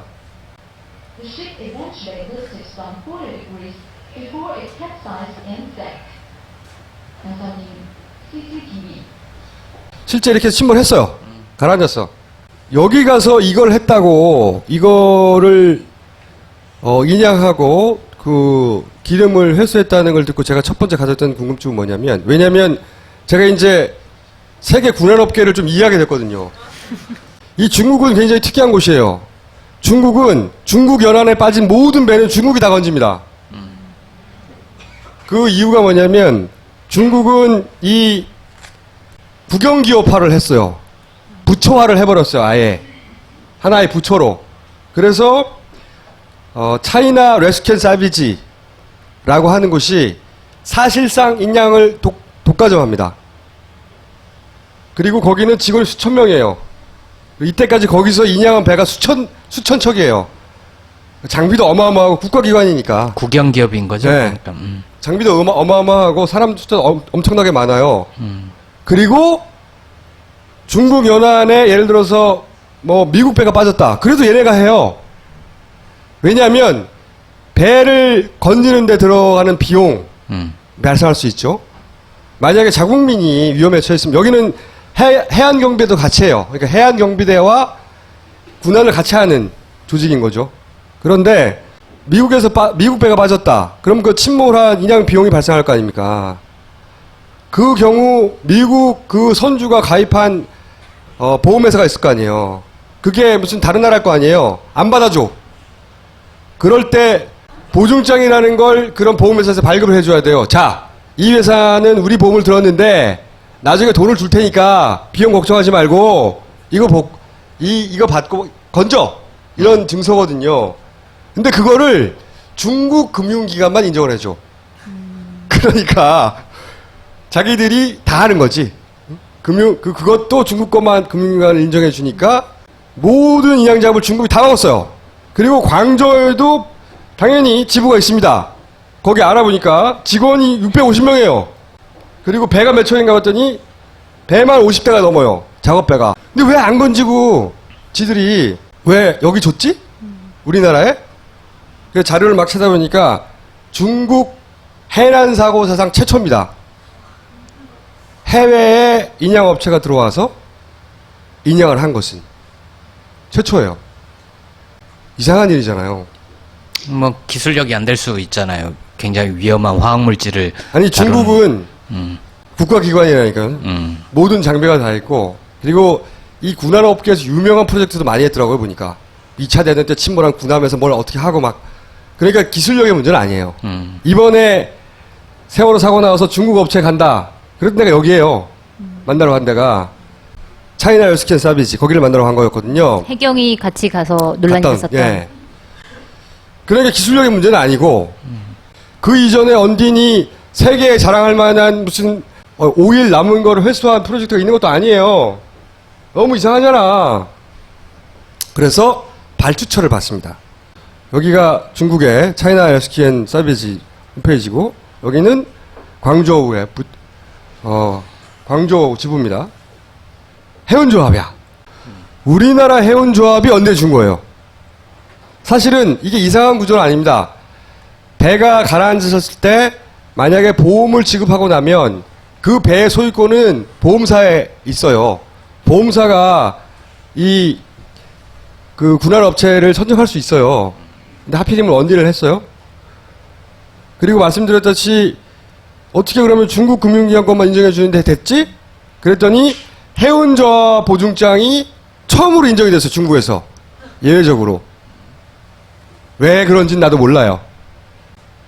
그리고 그 일을 했던 이분은 녹색 성장을 강조하던 분입니다. 해운조합의 당시 이사장입니다. 이분은 현재 횡령으로 출국 금지가 돼서 압수수색을 당하고 있는 분이에요. 이번 사건 때문에 그런 건가요? 그렇죠. 아니면- 세월호 때문에. 네. 다른 건 모르겠어요. 어떻게 이걸 관철시켰는지, 보증장을 액수를 엄청나게 써준 건지, 중국이 요구하는 걸 다 받아줬는지 모르겠는데, 한 가지는 확실해요. 이게 예외적인 특혜다 이거지. 밥을 여기저기서 자꾸 받습니다. 해운조합이라는 데가 특성이 뭐 국가가 하는 건가요? 아니면 어떻게 하는 건가요? 해운조합은 공공기관이 맞죠. 근데 선사, 그러니까 설명이 굉장히 긴데 여하간 이 사건과 연루해서 말하자면 해피아들이 해수부의 고위직에 있던 사람들이 은퇴해서 잘 가는 곳입니다. 예외적 특혜라고 말할 수 있어요. 적어도 전 세계에서 단 한 번도 없었던 사례를 만들어 준 겁니다. 2012년에 언딘이 거기 가서 인양할 수 있도록 해운조합이 적극적으로 백업했다고 추론할 수 있는 거죠. 자, 그리고 자랑하는 해외를 이제 좀 들여다보기로 했어요. 왜냐하면 해외에서 88%의 매출을 낸대잖아. 우리는 국제적 기업이라는 얘기거든요. 좋아, 국제적 기업. 자, 그러면서 해외 사업에 대해서 자랑을 쭉 하고 언딘의 입장 보도자료도 막 내요. 여기 보면은 오만 환경청에서 초청을 해가지고 네사 R3 거기서는 니사르라고 부르더라고. R3에 남아있는 기름을 빼내는 작업을 1200만 달러에 엄청난 금액입니다. 1300억 가까이, 130억 가까이 되는 성공적으로 완수하였다. 그거 내가 알게 뭐야. 자료도 없어 국내에. 그런데 그래서 이 배가 AIS가 마지막으로 꺼진 데가 이제 남의 배까지. 어디 있는지부터 찾아봤어요. 그래서 자료를 쭉 찾아보니까 그리고 또 하나. 이 해외 프로젝트는 2013년에 급증합니다. 다.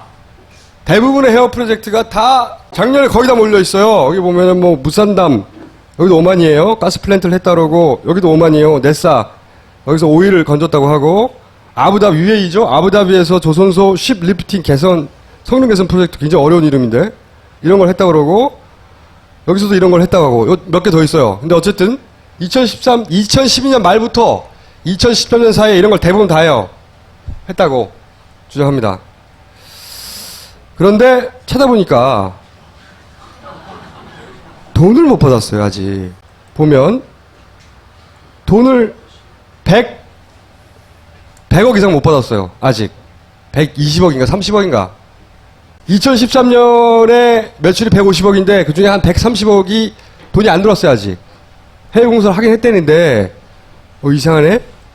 그리고 그 해에 빚이 81억이 늘어요. 엄청나게.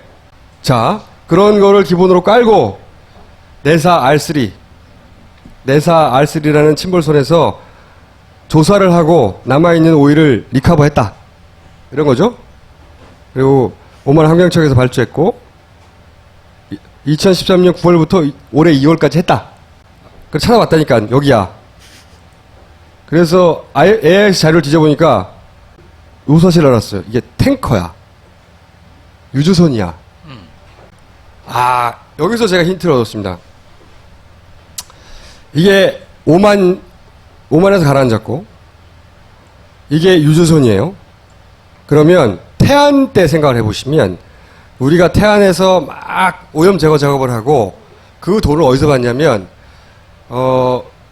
IOPC라고 하는 기금에서 받아요. 국제유류 오염 보상 기금. 뭐 하는 데냐면 이런 유조선 회사진이랑 기름을 많이 실어나는 곳에서 이런 기름배가 가라앉으면 오염이 막 되잖아요. 오염 사고 크게 나잖아요. 그래서 자기들끼리 돈을 작출해가지고 기금을 만들어요. 그래서 이런 사고가 나면 태안 때도 유조선이잖아요. 기름 유출됐잖아요. 기름으로 의한 오염의 경우에는 이 기금이 자기들 기금과 그 계약이 체결된 곳은 이 기금이 가서 사용된 그 오염 제거, 오염 방제 또는 오염을 없애는 데 들어갔던 돈을 얘네가 보상을 해줘요. 일종의 그리고 보험 같은 거죠. 그렇죠. 일종의. 그리고 그 돈을 나중에 이 선박의 보험회사로부터 받아요. 왜냐면 당장 오염 제거해야 되는데 돈은 들어가고 그럼 나라 돈을 먼저 쓰고 그리고 얘네가 주고 얘네는 나중에 구상권을 청구해서 보험회사로 받고 대략 이런 구조라고요. 근데 이게 국제기금이기 때문에 국제기금은 보고서를 굉장히 자세히 씁니다. 모든 국가들이 이해할 수 있을 정도로 자세하게 그 보고서를 쓴다고요. IOPC는. 오케이. 이거는 보고서가 있을 수 있다. 오만이 체결국인가 같아. 오만이 체결국이야. 그래서 IOC 펀드에 가가지고 내사 R3 프로젝트를 막 뒤졌더니 있어. 그래서 IOPC가 언제 개입했냐 봤더니 6월 달에 빠졌는데 7월부터 개입을 해요. 여기서 기술 어드바이서도 보내고 그 다음에 어업에 미치는 피해를 측정할 전문가도 보내고 왜 이걸 처음부터 보내냐면 자기들이 돈을 쓸 거기 때문에 불필요한 돈을 막 써버리거나 그죠? 돈을 부풀리면 안 되잖아요. 그리고 보고서가 여러 가지 나오는데 그 중에 보면은 첫 오염은 제거하는데 52만 5천 파운드를 씁니다. 이게 우리나라 돈으로 9억 정도 돼요. 그래서 이제 내사 R은 얼마나 썼는지 소위 기름을 회수하는데 거기도 자세하게 보고서가 있어요. 보면은 2013년에 8월 달에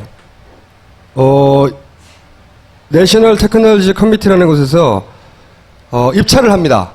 그러니까 입찰을 해서 갔다는 것까지 맞는 거죠. 그리고 조사가 9월 달에 이루어져요. 그러니까 이 조사에 언딜이 했나 보다. 거기까지도 말이 앞뒤가 맞는 거죠. 그리고 나서 그 조사의 목적은 뭐냐면 거기 남아있는 역청 비투맨의 상태와 양을 조사하는 거 목적이 그거였어요. 그래서 이제 최근 걸 다시 봤죠 뒤에. 그러면 가장 최근 게 2014년 4월 8일 날 나온 건데 거기에 보면은 간단하게 요약하면 이겁니다. 여기서 올해 다시 갑니다. 다시 가서 그 배 어떻게 됐냐 다시 논의를 합니다. 논의를 하는데 오만에서는 여기서 기름 남은 걸 다 빼자고 해요. 좀 이상하잖아요? 다 뺐다고 그랬는데 언딘에서는 이 보고서에 의하면 올해 초에 오만에서 남은 걸 다 빼자고 요구를 하고 여기서 IOPC에서는 거기에 뭐가 얼마나 남아있는지 모르는데 빼는 것부터 어떻게 할 수 있냐 서베이를 다시 하자고 제안을 해요. 그래서 올해 3월에 언니는 2월에 모든 작업을 끝냈다고 그랬는데 올해 3월에 서베이가 됩니다. 뭐 얘기가 좀 다르죠? 분명히. 그리고 결론이 뭐냐면 비투men은 경화가 굳었기 때문에 더 이상 오염의 리스크가 없어서 안 꺼내기로 합니다. 수행하지 않기로 결정하다. 응? 이상하잖아요. 그래서 분명히 작년 9월에 서베이가 있었던 건 맞아요. 그러니까 서베이라는 건 나파선을 조사하는 건 맞아요. 그리고 아마도 언딘이 입찰한 것 같아요. 누구나 입찰할 수 있었으니까. 그리고 그때 아마도 1200만 불을 써낸 것 같아요. 그리고 아마 거기에 기본적인 조사하고 그런 것들이 이루어졌던 것 같아요. 그리고 그 금액 전체를 아마 1200만 불 불렀던 것 같아요. 왜 그런 생각을 했냐면 제가 이제 인양 단가를 모르니까 전 세계에는 인양과 관련된 기관들이 참 많이 있습니다. 미국에 보면은 이런 기관이 있어요. 오피스 오브 내셔널 머린 생츄어리 어쩌고저쩌고 하는 기관이 있어요. 뭐 해양 뭐 안전에 관한 해양 환경 관리국 뭐 이 정도 되겠죠? 아마 우리나라 말로 하면 거기 보면은 침몰선에서 오일을 제거하는 프로그램에 대한 워크숍도 하고 자기들끼리 그러면서 이때까지 배럴당 돈이 얼마나 들었나 인양비 그리고 이때까지 인양했던 배들의 비용을 얼마나 들었나 이런 거 막 통계를 막 내놔요. 그런데 그 통계상으로 보자면 1200만 불짜리 프로젝트를 다 하질 않았어. 그럴 가능성이 높아. IOPC에서 와가지고 그걸 다 꺼내냐 마냐 얘기하다가 다시 한번 다른 곳에 조사를 시킨 것 같아요. 그래서 안 하기로 한 것 같아. 그래서 이 1200만 불은 확인이 필요하다고 내가 보수적으로 얘기합니다. 공격적으로 얘기하지 않고. 응? 하지만 1200만 불을 다 받지는 않은 것 같은 가능성이 있어요. 자, 그래서 확인이 필요하다까지만 얘기할게요. 그러니까 처음에 입찰해가지고 이 정도 받아서 했는데 사실은 처음에 입찰 금액을 자기들이 번 돈처럼 주장한 게 아닌가. 자신들의 실적을 과장하고 있다. 네. 네. 그런 낌새가 좀 보인다는 거죠. 낌새가. 그리고 곧 IUPC에 정확하게 언니이 가져간 금액이 나옵니다. 저희가 요청해 놨기 때문에 그 나오면 알려드리겠고. 자, 그래서 저는 확인이 필요하다. 다 받았을 수도 있어요. 가장 긍정적으로 다 받았을 수도 있고 가장 부정적으로는 아주 일부만 받았을 수도 있어요.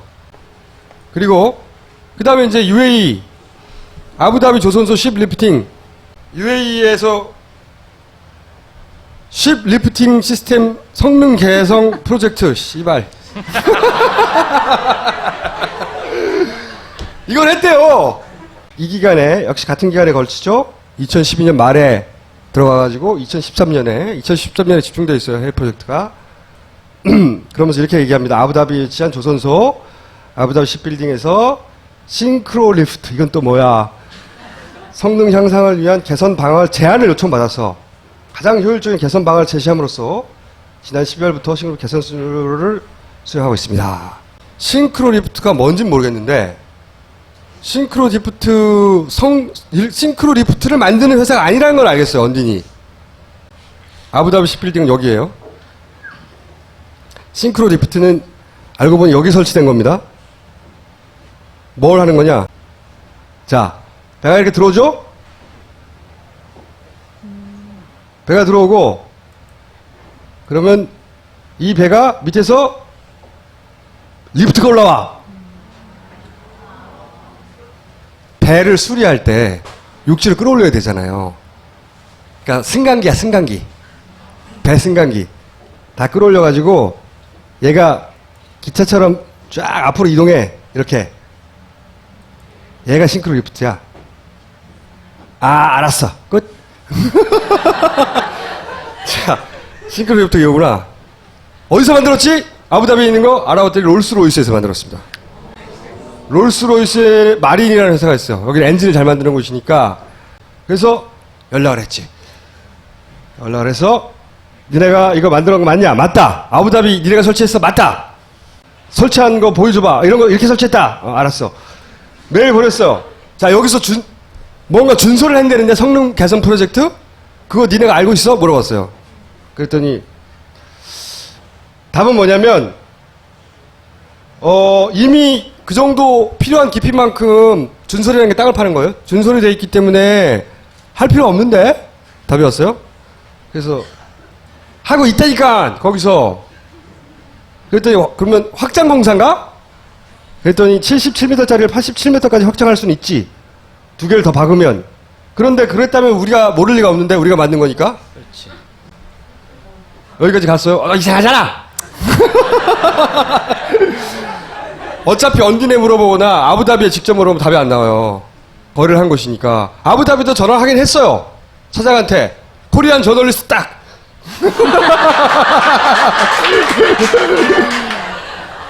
자, 자세히 보니까 거기에 자기들 작업한 내용을 보니까 파일 항상 영어로 써요. 파일 스트럭처 마린 그로스 블라스팅이라고 써 있어요. 이걸 했대요. 거기서. 이게 뭐지? 이게 뭘까? 마린 그로스 블라스팅. 또 찾았어. 졸라게. 찾았더니 알고 보니까 마린 그로스가 뭐냐면 바다에서 자라나는 어떤 해조류나 홍합 같은 게 여기 붙어. 다리에 붙으면 이걸 떼내야 될 거 아니에요. 그걸 블래스팅을 했다는 거야. 블래스팅을 어떻게 하는 건지 보여줄게. 블래스팅 회사에 가서 받았어 또. 조개를 뗐다는 겁니다.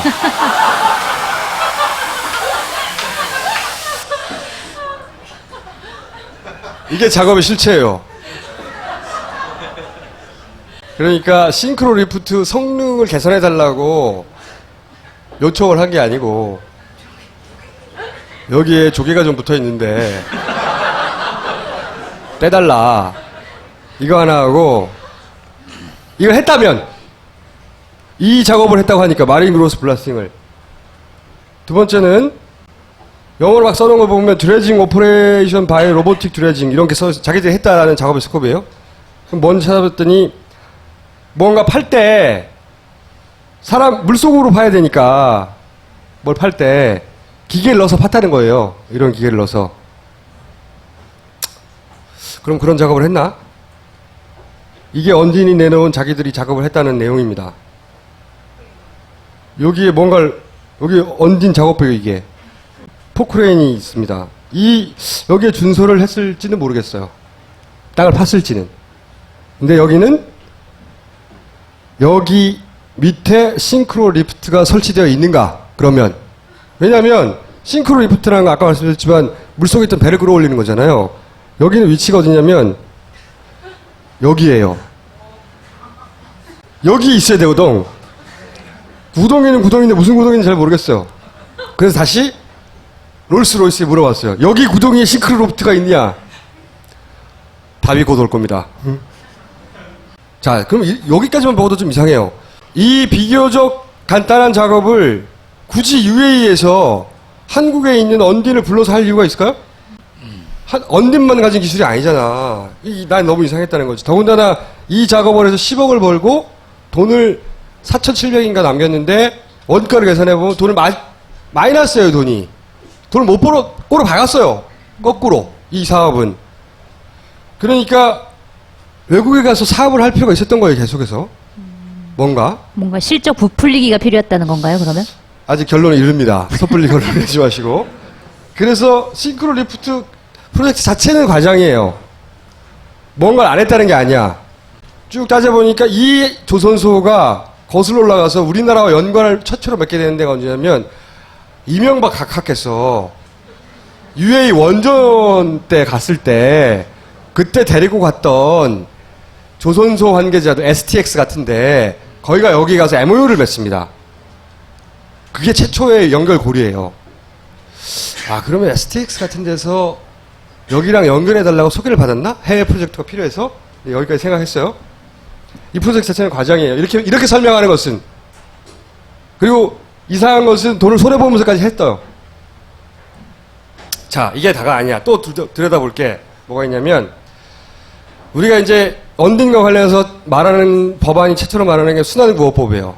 순환구호법 때문에 해양구조협회가 생기고, 거기에 부회장이 되고, 거기 해경 간부들이 들어가서 유착을 했다. 언딘은 우리는 유착 안 했다. 이렇게 주장하는 순환구호법이죠. 순환구호법 말씀드린 대로 여기서 해양구조협회 만들어라 했어요. 이걸 누가 발의했느냐? 이병석 의원입니다. 이분은 이상득 의원 계보로 유명한 분이죠. 이병석 의원이 대표 발의를 했는데 언론에서 이제 이 부분을 문제 삼아요. 여기 한국해양구조협회를 만들어서 해경 밑에 두고 거기에 언딘 대표 부총재 시키고 여기에 해경 간부들 들어가가지고 언딘에 몰아준 거 아니냐? 언딘은 아니다! 그런데 이 해난 순환구호법에는 매우 특이한 조항이 있습니다. 그래서 이게 만들어졌죠? 해양구조협회가. 해경에게 인양권을 주라는 문구가 원래 있었어요. 30조에 보면은 배가 난파되어 뭐 가라앉고 어쩌고 했을 때 구조본부장, 여기는 해경총장입니다. 구조본부장. 구조본부장이 난파물 소유자에게 지정한 일자까지 안전한 방법으로 난파물을 제거하도록 명령할 수 있다. 제거하지 아니할 경우 이를 직접 제거할 수 있다. 굉장히 말은 어렵게 돼 있는데 배가 가라앉으면 해경이 인양권을 가진다는 얘기예요. 그래서 이 법안을 해수부가 반대합니다. 그래서 이런 조항은 빠져요. 그리고 남은 게 이거였던 거예요. 해양구조협회. 이 조항은 빠졌기 때문에 폐기됐기 때문에 이 조항은 그래서 언론에서 못 잡은 건데 실제로 인양권을 해경에게 주려는 시도가 있었어요. 그때. 그리고 그거밖에 없느냐. 제가 이제 곰곰이 생각해봤어. 야, 그럼 인양권 줘봐야 배가 항상 가라앉는 것도 아니고 그렇게 생각을 하다가 가만히 생각해보니까 이미 가라앉은 배가 많잖아. 그거를 만약에 환경 문제 때문에 건지자. 그러면은 대박 나는 거 아니야. 만약 우리나라에서 법을 만들어가지고 이미 언제 가라앉을지 모르는 배 말고 그건 사고가 나야 되잖아요. 이미 가라앉은 배들을 건지자고 법을 만들어버려. 그러면 대박 나는 거죠. 인양업체한테는 이미 가라앉는 거 막 엄청난 거 아니야 이거. 계속 건져야 돼. 그래서 그런 법이 있는데 찾아봤더니 법이 있어. 놀랍게도. 해양환경관리법이라는 게 2010여 년에 정부가 제출합니다. 침몰 선박을 체계적으로 관리하자 이거야. 침몰 선박이 있는데 거기서 똑같은 논리예요. 해양 오염시킬 수 있으니까 얼마나 위험한지 평가를 해가지고 그런 대책, 줄일 수 있는 대책을 만들자. 침몰 선박에 대한 정보를 해경청장한테 받아가지고 위험 정도를 평가해가지고 그 다음에 위험도를 어떻게 줄일 건지 법으로 정해라. 일사천리로 시행령도 만들어지고 시행규칙도 만들어집니다. 그래서 작년에 뭐가 결정됐냐면 연안에 침몰되어 있는 게 1,800척이래요. 하나에 100억 말고 10억이라고 해도 이게 얼마입니까? 응? 1조 8천억. 근데 10억이 넘거든요? 그러니까 얼마나 이만큼 가라앉았는데 그 중에서 기름으로 인한 위험이 얼마가 되는지 평가해. 거기에 3억을 배정했어요. 그래서 올해 1월 1일부터 이걸 하고 있어요. 그리고 또 그것만 했을까? 이런 노력을 했는데 해양시설들, 그러니까 바닷속에 있는 거면 전부 다 점검하라고 한 거 아니야? 역시 있었어요. 선박이 침몰해가지고 예를 들어 송유 배서관을 건드렸다. 그럼 기름 유출될 수 있냐 아니냐. 그렇게 위험한 건데 앞으로 정기적으로 물속에 들어가서 점검하라 이거야. 해양구조물은. 그러면 누가 해야 돼? 이거 이제 이런 언딩 같은 업체가 해야 되는 거죠. 그러다가 2013년 국감에서 아까 말씀드렸죠. 인양권은 해수부 반대로 해경으로 가지 않았다고. 국감에서 이런 내용이 등장합니다. 지금 10년간 침몰한 것만 해도 이만큼이 되는데 기름이 이만큼이 있을 것이고 그러면 태안에서 유출한 기름권 맞는데 인양권을 가지고 있는 해수부가 태만하다. 그래서 결론이 뭐냐? 해경에게 넘겨야 된다. 열심히 시도를 한 거예요. 물론 이걸 다 언딘이 했다거나 언딘만을 위해서 했다고 주장하는 건 아니에요. 하지만 명백한 것은 언딘과 같은 업체에 대단히 유리한 사업 환경이 법적 환경이 조성되고 있었다. 이건 분명한 겁니다. 그리고 그 중에 첫 번째로 해양협회의 혜택은 이미 누리고 있었다. 여기까지는 분명한 거죠. 자, 이제 종합판이에요. 이 언딘 회사가 그러면 노렸던 게 뭐였을까? 다시 회계장부로 돌아갔습니다. 회계장부로 돌아갔는데 참여연대 김모 회계사가 큰 도움을 주셨습니다. 굉장히 이상을 하나 발견했어요. 회계 변경이라는 걸 한번 합니다. 자, 이 분석을 해주라. 왜 회계 변경을 했느냐? 일단 회계 변경 자체가 대단히 이례적이다. 2012년에서 2013년에 계속 해외 프로젝트가 많아지고 막 말씀드렸죠? 지금까지 말씀드린 외국의 프로젝트도 2013년 것들이었고 2013년 넘어오면서 매우 드문 일을 하는데 그게 회계 변경이다. 완성 기준을 진행 기준으로 바꿨다. 쉬운 말로 설명해 드리면 어떤 사업을 완성했을 때 돈 벌었다고 치는 거예요, 완성 기준은. 왜 무슨 공사를 하는데 작년에 6월에 시작해서 올해 6월까지 될 수도 있잖아요.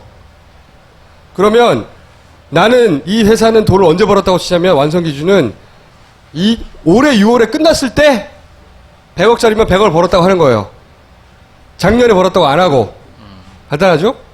진행 기준은 뭐냐면 작년에 사업을 반했어. 그럼 작년에 50 벌었다고 하는 거예요. 50억. 그리고 나머지 50억 진행되는 동안 간단한 거예요. 근데 이 기준을 바꿨어요. 원래는 완성 기준이었는데 진행 기준으로 바꿨다. 그거는 기업이 자의적으로 선택할 수 있는 거예요?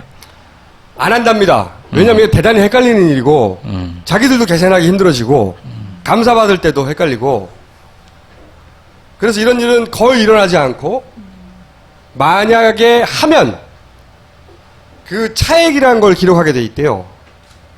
당연하겠죠? 왜냐면 원래는 이때까지 완성한 것을 돈 번 걸로 쳤는데 이제는 진행한 걸로 바꿨으니까 그 프로젝트가 몇 % 진행되는지 모르잖아요. 그 회사 안에서. 그러니까 빡 바꾸는 시점에 자, 진행된 게 이만큼이기 때문에 이걸 기준을 바꿔서 차익이 생긴 건 이만큼이야. 라고 표시를 해줘야 아, 작년에 번 돈은 얼마고 올해 번 돈은 얼마다. 이걸 구분할 수 있다는 거죠. 이해했죠? 그런데 이걸 표시를 안 했다는 거예요. 이거는 법 위반이다. 이거 자체가 문제다. 바꾼 것도 이상하지만 그런 표기를 안 한 것도 문제다. 근데 제가 그래서 물어봤어요. 왜 바꾼 거냐 그러면 이례적으로. 그래서 다시 이제 우리는 분석에 들어갔습니다. 왜? 그래서 이제 손익 계산서하고 막 뜯어보기 시작했어요. 결과로 보면 작년에 돈을 못 받은 게 132억이래요. 아까도 잠깐 말씀드렸죠? 대부분 아까 말씀드린 5만 뭐 넷사 그 배를 건졌다느니 뭐 거기서 가스 프로젝트를 했다느니 하는 5만 거기서 100억 정도 이상을 못 받았어요.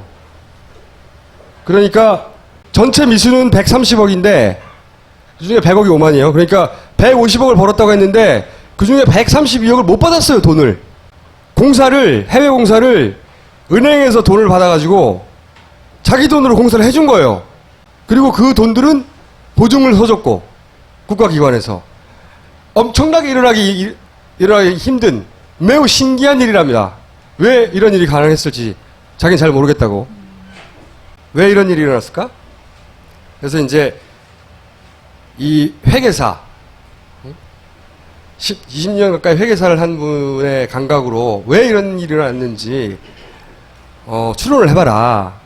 그랬더니 이분의 시나리오는 최상과 최악으로 나눠주면 그때 돈을 안 들어왔지만 올해 다 들어왔을 수도 있다. 가장 간단하게는. 그럴 수도 있잖아요. 그죠? 공사가 다 끝나고 대금이 늦게 들어와서 올해 다 들어왔다. 이게 최상의 시나리오고 최악의 시나리오는 2013년을 아까 말씀드린 완성 기준으로 매출을 잡으려고 했더니 완성 기준은 그때 끝나고 돈이 들어와야 되는 거잖아요. 매출이 너무 안 나오는 거야. 근데 이렇게 되면은 이제 펀드로부터 투자를 받았으니 상장을 해야 될 거 아니에요. 상장할 때 굉장히 중요한 조건이 최근 3년 동안의 매출액인데 이렇게 되면은 매출액이 너무 낮다는 거야. 만약에 100억이 빠져나가 봐. 150억에서. 혹은 132억이 미순위가 132억이 빠져나가면 20억밖에 안 남잖아요. 그 전에 180억이었는데 20억이 돼봐. 말이 안 되잖아. 그래서 아마 진행 기준으로 변경을 하고 그리고 급하게 해외 공사로 매출 100억 이상을 일단 땡긴 게 아니겠는가. 해외 공사는 금방 잡히지 않고 또는 약간의 과장이나 뻥튀기도 가능하니까. 이게 이제 최악의 시나리오. 이 기업에 일어난. 실제 돈은 들어오지 않았지만 매출액으로 잡을 수 있기 때문에 그렇죠. 진행 기준을 바꾼 거다. 바꿔놓고 그래서 매출액이 한 150억 정도 발생한 것처럼 했을 시나리오가 가능하다. 뭐 현실은 이 둘 중에 어딘가일 수도 있으나 자 그렇게 얘기하면서 여기 보면은 자기들이 일을 하고 자기들이 남긴 원가가 얼마나 되는지 원가 비율 용역의 원가율을 공개했는데 2011년에는 일하고 나서 73%가 원가였다는 거야. 남는 게 나머지죠. 2012년에는 76%가 원가였는데 갑자기 원가가 푹 떨어져요. 저는 이걸 보고 이상하다고 생각 안 했는데 회계사의 이야기는 이런 업종이 갑자기 우주선을 개발하거나 무슨 신소재를 개발하는 게 아니기 때문에 비슷한 일을 계속 해오는 것에서 원가가 갑자기 절반으로 떨어진다는 건 절반 수준으로 일어나지 않는 일이다. 이거 이상한 일이다. 처음에. 원가율이 떨어진다는 거는 순이익이 확 늘어난다는 건. 바로 그거 네. 예리했어요. 말씀하셨듯이 지금 메꿔야 되는 그 마이너스가 너무 많이 난 거예요. 쉽게 줄여서 얘기할게요. 회사의 매출은 너무 조금 나고 마이너스가 너무 많이 난 거예요. 마이너스를 메꾸기 위해서 이걸 좀 조절하고 좀 만지고 그 다음에 해외 매출의 큰 덩어리가 좀 필요했고 물론 상장하기 전에도 해외에서 프로젝트를 했다고 그러면 상장에 플러스 포인트 됩니다. 그런 이유도 있고 그리고 급하게 큰 매출들의 규모들 모양이 좀 필요했고 장부를 좀 만졌다. 이건 틀림없이 그렇게 보인다. 그럼 거꾸로 이거를 다 최악의 시나리오로 돌아가서 지금 장부상에 드러난 것만 가지고 만약에 최악의 매출이나 그걸 한번 잡아봐라. 그럼 얼마나 나오겠냐? 물론 최악과 최상 사이 어딘가에 있을 수 있는데 최악의 경우라면 대충 보니까 매출은 20억 정도 하고 마이너스 50억 정도 났는데 안 좋았던 거예요. 분명한 것은 그게 언딘이 작년까지 처했던 상황입니다. 그런데 세월호 사건이 난 겁니다. 세월호 사건은 이들에게 엄청난 구세주예요. 로또예요, 로또. 자, 세월호 정도 큰 사건이면 뭐 외국에 가면 2천억이니 어쩌네 하잖아요. 천억만이라고 자르죠. 만약에 세월호를 인양하고 뭐 모든 비용을 해외에서는 2천억 견적 나왔죠? 1,000억이라고 해봐요. 1,000억은 실제로 벌리는 돈이에요, 이번에는. 그러면 이 모든 게 만회됩니다. 한 번에. 상장돼요. 당연히. 이 스케줄 상으로는 대략 올해나 내년쯤에 상장해야 되는 스케줄이라고 하던데. 상장되는 거예요. 상장이 되면 보십시오. 법안은 모두 준비되어 있어요. 그러면 그렇게 되면 한 50배, 100배 터졌겠죠? 이 회계사의 이야기로는. 그리고 상장 직전에 아마 쭉 누군가 털고 나왔겠죠? 왜냐하면 투자한 사람들 중에 그 신주 인수권을 행사하거나 전환사채로 들어간 사람들이 있어요. 이런 사람들은 어떤 시점에 상장하기 직전에 예를 들어서 비상장 때 장외로 털어요. 예전에 벤처에 뻥튀하고 먹튀들 그렇게 한 건데 그럼 100배 막 터집니다. 그런 로또가 터졌을 것이다. 진짜로. 그러니까 이거를 분석하고 나서 그 회계사하고 둘이 앉아서 했던 얘기는 세월호는 로또였구나. 이들에게는 적어도 정말로 큰 로또였던 거예요. 자, 그러면 굉장히 희망적인 시나리오로 가볼까요? 언딘에게 과거형으로 돌아가서 사람만 다치지 않았다면 1,000억짜리 한번 하고요. 그리고 인양권을 해경이 가졌든 해수부가 가졌든 크게 중요하지 않아요, 사실은. 어쨌든 건져야 할 배들은 쌓여 있고요. 그죠? 그리고 돈은 현금이 왕창 들어왔고요. 상장에서 빵 터졌고요. 그러면 탄탄대로가 열리는 거죠. 그래서 제가 보기엔 최초의 세월호 사건은 적어도 언딘에게는 비즈니스적인 로또가 터진 겁니다. 도저히 포기할 수 없는 내 나와버리 아무도 못 들어오게 할 정도의 10년 거래업체 돌려보냈대잖아요. 청해진에. 이건 일도 아니지. 응? 언딘이 있으니까 안 내려가도 된다고 청해진에서. 그리고 누리안호 이미 장비를 충분히 갖췄던 이것도 돌려보냈다고 하죠. 누리안도 돌려보내고 보령호도 돌려보내고 바지선 좋은 거 있었는데 해군도 돌려보내죠. 그만큼 로또가 다 돌려보내. 해경이도 직접 나서 언딘으로 계약하시죠. 그런 보도 있었죠. 그리고 모든 게 일사천리로 정해져가 첫날 인양업체로 결정될 만큼 해수부에 이게 로또였던 거예요. 진짜로 비즈니스적으로는. 이 언딘 혹은 언딘에 투자를 한 누군가에게는 대박이 날 기회가 온 겁니다. 저는 근데 세월호가 로또라는 측면에서는 충분히 이해가 되고 굉장히 논리적인데 문제는 뭐냐면 아까 그 법이나 이런 걸로 인해서 건져야 되는 배가 1,800척 정도 됐잖아요. 대상이 네, 그중에 몇 대상이. 척을 건지자 결정할지 모르죠. 근데 이미 어쨌든 자기네들은 이걸로 이익을 봐야 되겠다라고 생각하고 있는 와중에 굳이 세월호에 이렇게까지 집착할 필요가 있을까? 왜냐면 아니죠. 추후에 지금까지 지금의 재무제표상으로는 상장을 못하는 거예요. 이런 식으로 가면 기업 공개를 앞두고 IPO를 하기 직전에 이런 게 하나 터져주면 끝장나는 겁니다. 여하간 차근차근 자기들의 스케줄을 밟아가는데 매출은 마음대로 안 되는 거죠. 돈의 문제니까. 그러면 그걸로 다 해결이 되느냐? 이게 이제 이해가 안 되는 마지막 레이어가 남아있어요. 이게 어느 시점부터는 단순히 이익이나 언딜의 문제를 넘어섭니다. 이 관점으로도 이해 안 가는 게 생기기 시작해요. 중반 이후부터. 그게 언제냐? 그게 왜냐? 이건 제가 잘 모르겠어요, 아직은. 여기서부터 아마도 세 번째 레이어인 정부가 세월호와 관련해서 어떤 결정들을 내렸나? 가 이제 남은 이야기인데, 여기는 뭘 요청해도 나오는 게 없어. 자료가. 어디까지 이 세 번째 부분 얘기를 할 수 있을지 잘 모르겠는데. 그런데 다음 시간에 자료가 부족하면 또 그 다음 시간에 조금. 또 부족하면 그 다음 시간에 조금. 그래서 사실 세월호에 관련해서는 이제 뉴스도 많이 잦아들고 사람들도 일상으로 돌아가고 많이 잊혀지고 있어요. 그죠? 근데 이게 풀린 게 없거든요. 그러니까